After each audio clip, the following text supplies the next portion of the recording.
Hello folks, how are you doing? I hope you're doing well. There's a few points to discuss in this one. First of all, there was a slight bump with another car yesterday. Very, very weird situation, to say the least. But after it happened, I basically signalled and got the driver to follow me to Tesco's. Because I was going to Tesco's anyway, so big car park there, so I figured, well, we can pull over there. Not an issue. There wasn't an issue really. A slight scuff of the paintwork. That's it. So not a serious accident. So right, we'll go there. We'll pull over there, and yeah, because both cars are still perfectly drivable after a slight scuff. Got in my car, had a look at my side, driver's side, no issue there. Okay. They basically parked pretty near to mine and come running over, saying how I was out of order and it's illegal to undertake a car. And yeah, I was trying to understand what on earth they were saying, because it made no sense at all. Their arguments made no sense. Why they were where they were in the road made no sense. And this woman kept on telling me how she was someone who taught the highway code. Yeah. Well, what happened was, I was going to Tesco's. I went down the road from here, North Street, onto Cummins Street, and there you've got the roundabout. And so, yeah, she's got the A96. There's a roundabout there, A96, roundabout, Alexandra Road. So basically, I'm indicating right to go round the roundabout and take the second exit. So anyway, apparently this car was in front of me. That's what they said. That I was behind them. Okay. So they were indicating right, coming from the same street, Cummins Street as me. So they were indicating right. Now, what I did is you have a first exit pretty much as you get onto the roundabout. It's virtually nothing. I mean, when you look on the Google Maps of it, it looks as if there's quite a gap between the A91 and the A96 exit and entrance. There isn't, because on the A96 there are traffic lights, and if those traffic lights have gone red, there's usually a backup, and you're pretty much stuck on the A941, because of the fact you can't turn left and go down there on the left-hand lane because there's a backup. Really isn't much of a distance. So I'm on the right-hand lane. As soon as I get past that A96 entrance, I indicate left and come left to tell the people on the A96 on the other side of the road that I'm going left. I'm going in the left lane now, because I'm basically going down the Alexandra Road, the next exit. And so that's what I did. As soon as I got past the A96 entrance, I indicated to go left, come round, and I was on the left-hand lane as I got past the A96 Alexandra Road. As I then turned into the Alexandra Road, heading towards Tesco's, I noticed basically there was a car on the right-hand lane, pretty much where I was, in line with me, pretty much. Because where I was seated, I looked over and I could see the passenger in the other car on the right-hand lane. I was thinking, what the heck are you doing there?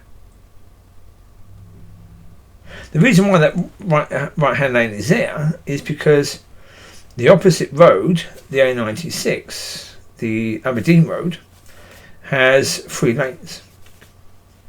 1 lane to go right, 2 lanes to go straight on. The thing of it is, on the Inverness A96 road, the right-hand lane ends very, very quickly. You've got maybe 40 metres maybe, and as soon as you get onto that, if you go onto that, you've got arrows pointing left As in, get on the left lane. You're not supposed to be on this bloody lane. So, okay, I come onto the road from the roundabout, and there's this car to my right. So it's like, well, what do I do? I was doing about 17 miles an hour coming off the roundabout in third gear in a Honda Civic, and I figured, okay, I'm in third gear, so I can get up to 30 fairly quickly, get out their way so that they can come over. Okay. Just as I thought that, they turned in and connected with my car.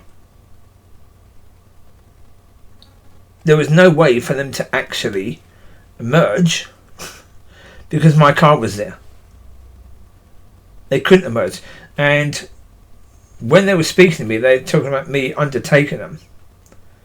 So, no, I was on the correct lane. You weren't. I was going the speed that I should be going on the correct lane. You weren't. You were on the wrong lane, and you were obviously going incredibly slowly, because if you're in front of me, I enter the road pretty much at the same time as you, and then they basically explained, well, they stayed in the right hand lane going around the roundabout and only indicated left as they got to there and went on the right hand lane of that road. And it's like, why? And she's telling me how she's experiencing the highway code. So yeah, so that was that incident. All it's done is scuff my car a tiny bit. That's it. So I've had to have a lengthy 1 hour conversation with my insurance company, just reporting the situation, not claiming. There's no point in me claiming. So if I claim, say it's going to cost £50 maybe to respray, well, say £70 maybe to respray both of the doors, because there's a tiny mark on the passenger door scuff, and then a scuff on the driver's side door. That's it. That's all there is. Basically right in the middle of the car, on the driver's side, is where the scuffs are. And yeah, it's a 2009 car. Yeah. To me, it's it's character. Yeah. Because, as I say, if it's going to cost 70 quid, I imagine the insurance company would pay about 30 of it. I'll have to pay 40. So, no. I don't see the point of that at all. And my insurance company bloke said it'd probably be, a split decision sort of thing. But how? Because my question would be, okay, if they were on the road from Aberdeen with 3 lanes, and they were in the middle lane, but they wanted to come on the left-hand lane, would they have the right to basically put across into another car? Or to demand that car basically gives way and force that car to do anything? No, of course not. If they're in the wrong bloody lane, then they're in the wrong lane. They have to wait. It's not up to me. There is no rule to say that I have to give way to that person. And the problem is, if I've only just got on the road from the roundabout, I don't want to stop at that point in time, because if I stop, cars coming onto the roundabout, or coming off the roundabout, onto that road, if they're not paying complete attention, if they're expecting me to do what most people would do when they come off a roundabout, get up to speed and go ahead, then they're going to crash into the back of me, and there might be another car crash into the back of them, all because these muppets have gone on the right hand lane coming off the roundabout. What's that for? Often on that road, I often come off the roundabout and see people straddling the 2 lanes. But then what do? You give them time. You let them get into the left lane, because they're basically covering part of the left lane anyway. You couldn't drive past them. But the stupidity of saying you can't undertake, I'm sorry, you can. Because in the road opposite, where they've got 3 lanes, 2 for going straight, if the one for going straight on the right hand side is slowing down, or stopped, but the one on the left hand lane is still moving traffic, you can go past a car who's on the right hand lane of you. That's not called undertaking. Undertaking is when you're on a motorway and the right side is vacant, so you can go on the right lane. So there's a car in the middle, but instead you go to the left lane and speed past that person. That's called undertaking. If you're on a motorway and traffic is chock-a-block and you're on the left lane and you happen to go past the car on the right lane, that's not undertaking, is it? These people. And she's an expert on the highway code. Yeah, right. Okay.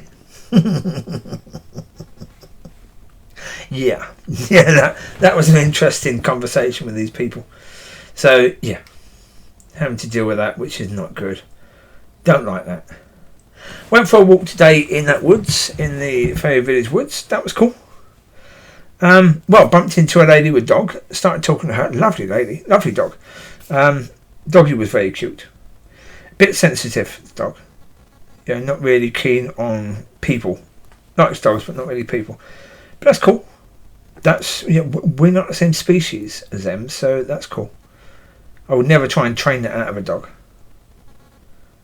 No, that's part of their nature. Cool. Leave them to it. I was speaking to a lady for a while, and I shared one of the cards for the channel. So, we were talking about what matters, really. The things that really matter compared to the things that the world thinks that matter. So that's cool. Yeah, I was able to share a bit with her about what God's doing, so that's good. Then, just as we were finishing, there was another couple that coming on with a big collie, massive collie. Lady was in a wheelchair, so the original lady said, "Okay, right, I'll speak to you later. Take care, bye bye." That was cool. It's lovely speaking to her. Hopefully, something was said that can be a blessing to her. And then, the lady in the wheelchair. I tell you, fantastic. Because she's just got this new wheelchair which enables her to go through the woods and woodland paths and stuff like that now. And the joy in her face when she's talking about, being able to do this thing now, which is new for her. Fantastic. And so, absolutely beautiful speaking to these people. Then I bumped into another bloke with 2 collies and speaking to him about stuff. And it's lovely. I love that. Just speaking to people about where they are, and it's good. It is good. I'd love to speak to those people again. Well, it'd just be nice, to just sit down and have a coffee with people that you don't know, and just invite them to speak and to say whatever it is they want to say. Because everyone's got something to say, really. And so, well, as I've said before, it really is a case where it's our job to be a blessing to people. And, I always leave situations like that feeling disappointed. That maybe I could have done better, maybe I could have said something, that maybe I could have received something from Father that I could have given to him, a word of knowledge, something that could open them up so that they know that God loves them.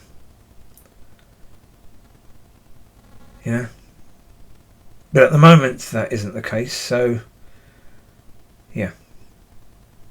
just have to deal with it as it is right now.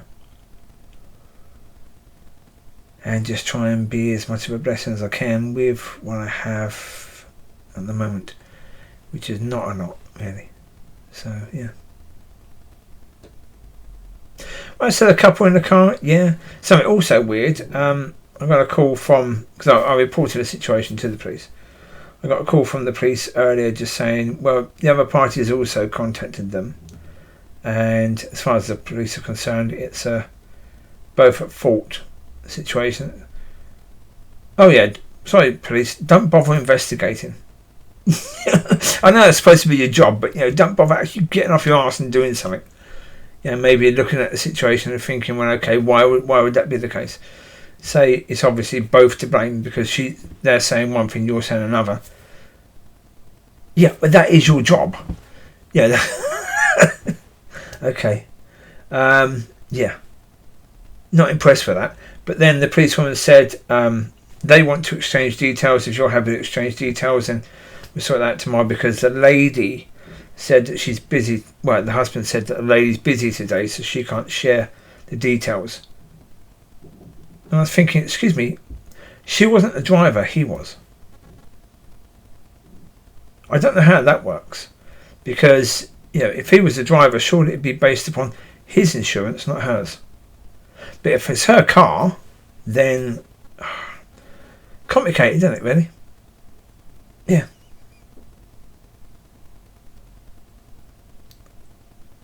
Yeah.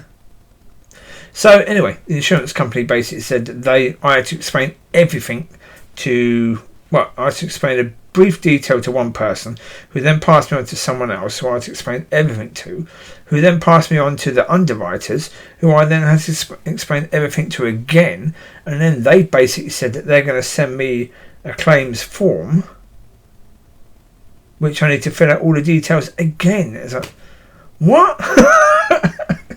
Can we not just have it where you go through the details once, maybe? Or twice at maximum. 4 times is a bit much, really. Ugh. There you go. So that's the situation. So, I mean, do I care that my car's got an extra couple of scuff marks on it? Not really. So I said to the car, well, you've got more character now, haven't you? So, yeah. You're not a new car. So, yeah, I'm not going to be bothered about it. I wouldn't think of reselling the car anyway. No. I mean, if the car is still roadworthy, then if I had the money to get another car, or God gave me a car, then I'd just give that car away. So whoever takes it would just have to accept that it's got character. But it's a good car. I keep on telling it it's a good car because I want it to continue to be a good car. So you never know. Oh, you never know. Yeah. So there you go. You take care. God bless. I'll speak to you soon. Have a wonderful rest of the week and a fantastic weekend ahead. Speak to you soon. God bless. Bye-bye.